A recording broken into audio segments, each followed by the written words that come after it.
On racontait que l'Afrique sommeillait, indifférente au fracas du monde. Mais si en vérité c'était l'humanité entière qui s'était trompée de compte. Au cœur des nuits sahéliennes, 1500 mercenaires progressaient on est, sûrs de leur invisibilité. Leur mission était claire, semer la discorde, fracturer l'unité, puis s'évaporer avant le lever du soleil. Jadis, ce genre d'opération renversait des régimes sans bruit, engloutis par les ténèbres et l'indifférence globale.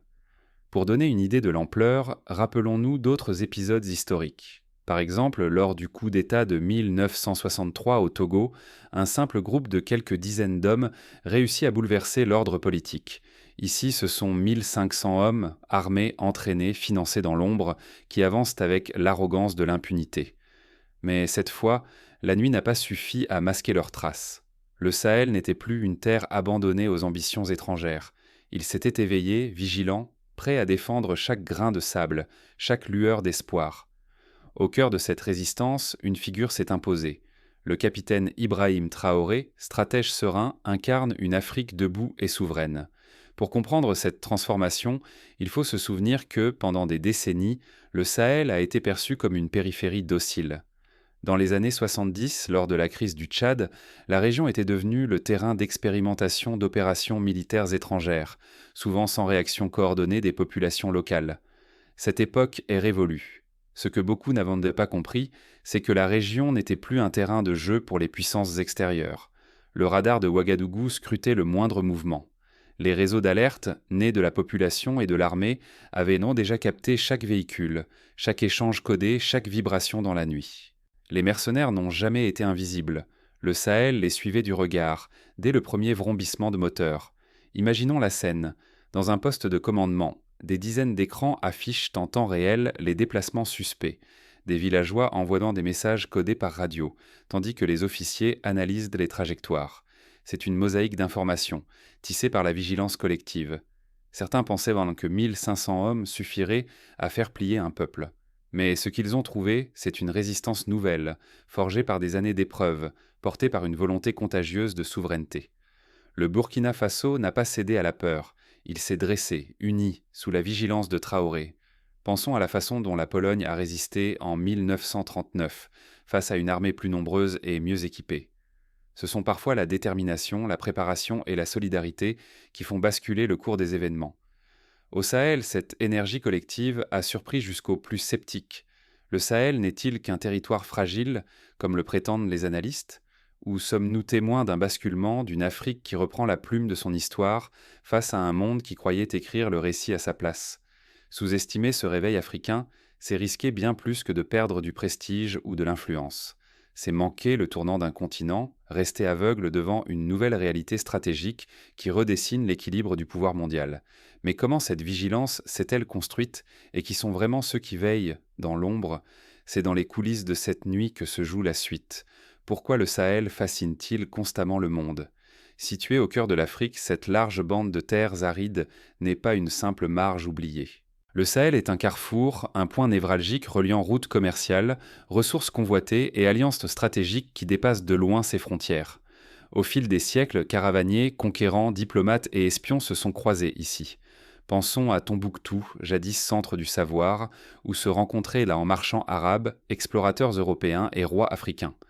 Cette région fut une plaque tournante du commerce de l'or, du sel et de la culture. Depuis des siècles, la région attire les ambitions. Empires coloniaux, grandes puissances et sociétés privées s'y sont succédés, voyant dans ces territoires une opportunité unique de contrôler non seulement le Sahel, mais l'ensemble d'un continent en pleine mutation. Chaque force extérieure s'est efforcée de tirer parti de ce que beaucoup prenaient pour une fragilité, y imposant sa volonté par la force, la ruse ou l'or. L'histoire du Sahel s'écrit dans la poussière levée par les caravanes, dans le sillage des armées étrangères, mais aussi dans l'ombre des espions et des agents secrets.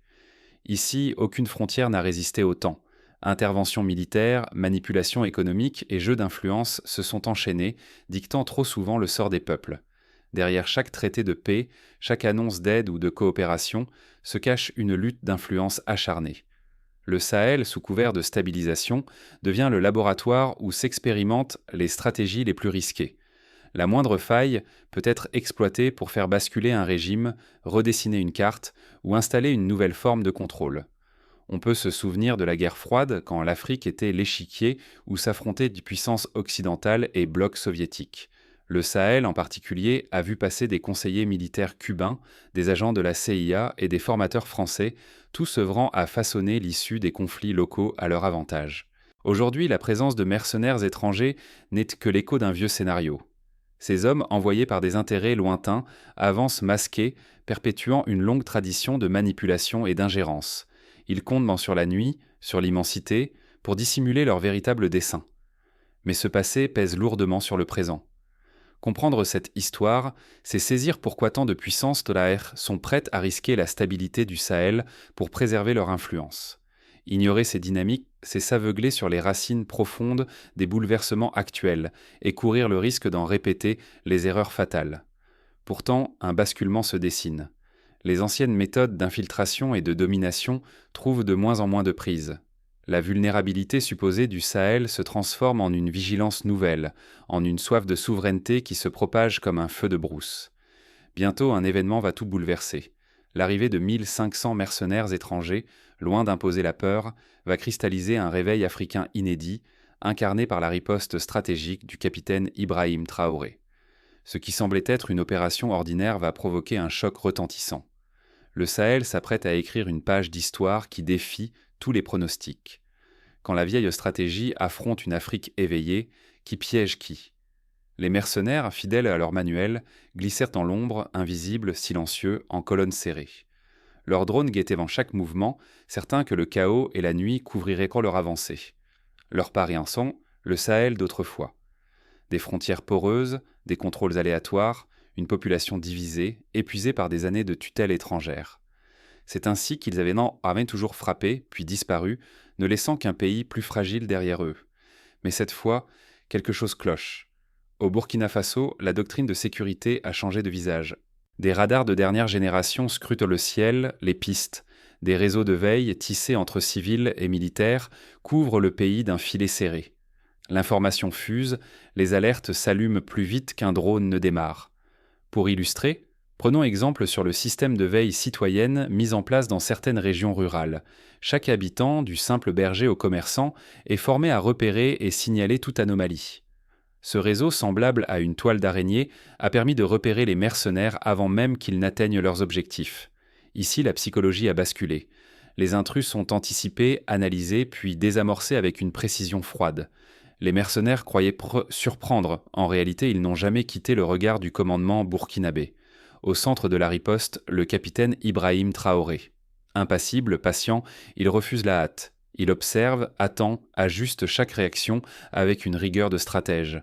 Son autorité tranquille ranime une vigilance collective. Désormais, nul ne croit encore au mythe de l'impuissance africaine. Ce leadership n'est pas sans rappeler celui de leaders comme Patrice Lumumba ou Thomas Sankara, qui, chacun à leur époque, ont refusé la soumission et inspiré leur peuple par l'exemple, la fermeté et la vision. L'enjeu dépasse les frontières d'un État.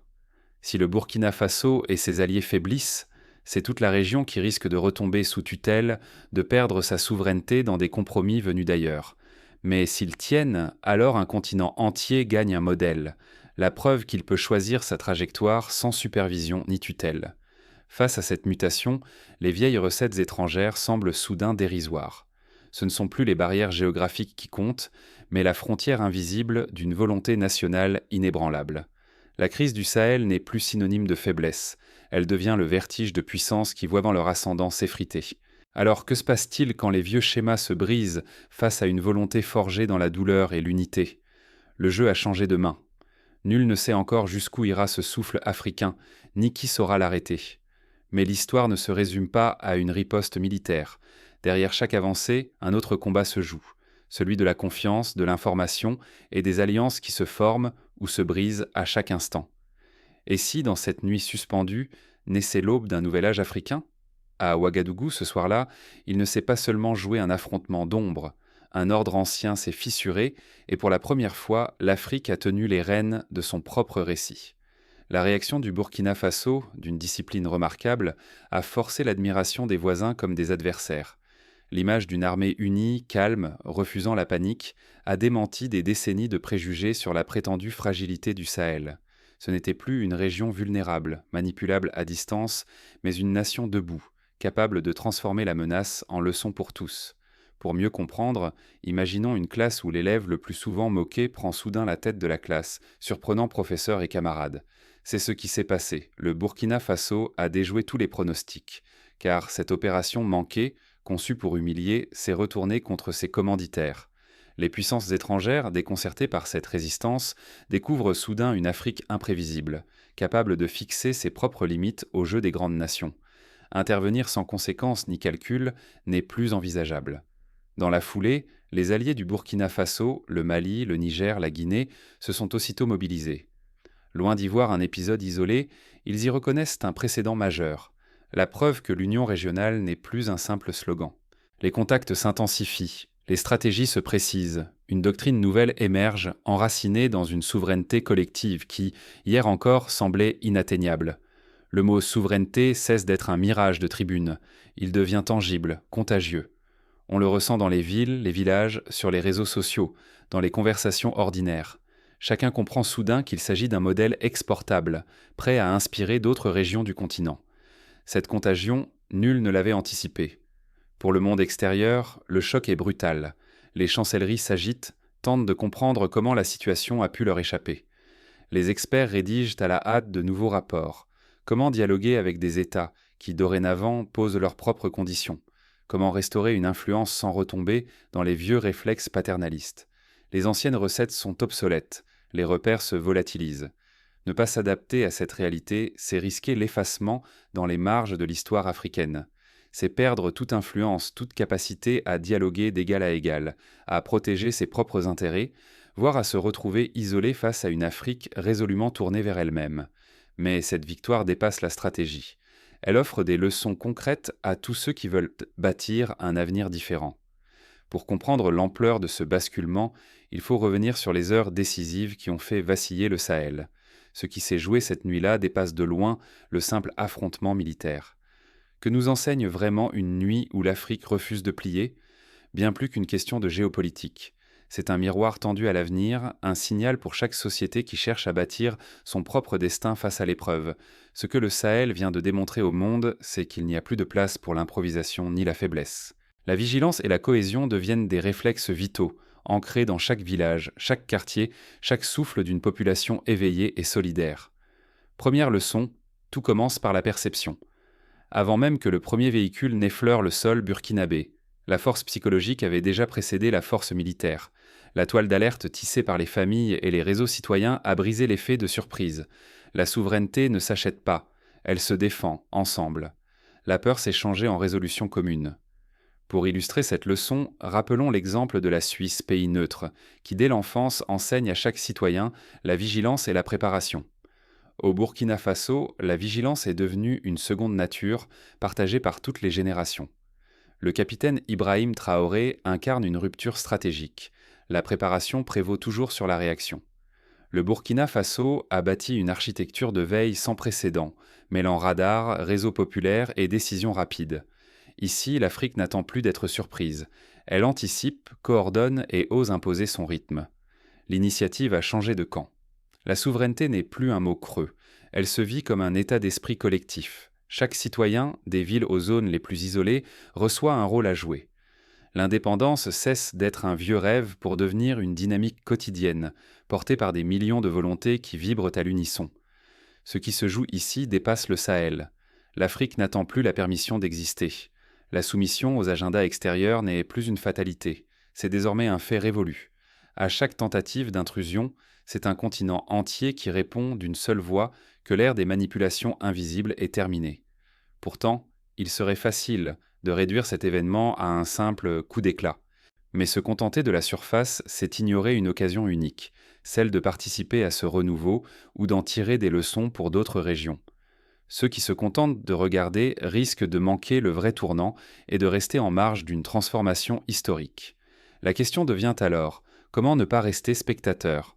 Comment transformer l'inspiration venue du Sahel en action concrète, ici et maintenant? Regardons du côté des initiatives citoyennes. Dans certaines villes, des jeunes organisent dans des veilles nocturnes des ateliers sur la sécurité ou lancent des campagnes de sensibilisation à la souveraineté sur les réseaux sociaux. Ce sont des actions concrètes qui, multipliées, changent la dynamique d'un pays. La suite n'est pas écrite. Elle dépendra de la capacité de chacun à s'impliquer, à choisir son camp et à comprendre que l'histoire ne repasse pas deux fois. Le Sahel montre la voie, mais le choix d'emboîter le pas appartient à tous. L'histoire ne ralentit pour personne. Cette fois, c'est l'Afrique qui tient la plume. Lorsque 1500 mercenaires ont tenté d'infiltrer le Sahel, la région n'a pas tremblé.